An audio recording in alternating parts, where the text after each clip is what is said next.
Always refer to the owner's manual for clarification and more detail on the processes shown in this video. Before installing any FG110 mini tiller accessories, turn off the engine switch and disconnect the spark plug wire. All 4 digging tines are the same shape and size. Slide on the first tine with the hub facing away from the transmission.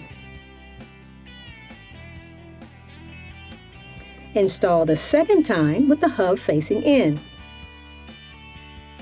Install 1 supplied spacer and secure the tines with a lock pin.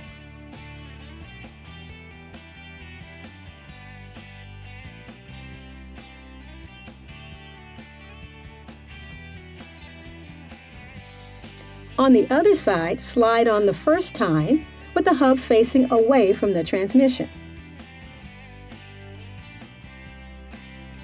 Install the second tine with the hub facing in.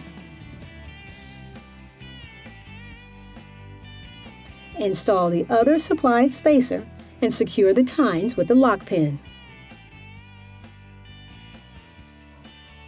Reconnect the spark plug wire, reinstall the fan cover, and you're ready to go.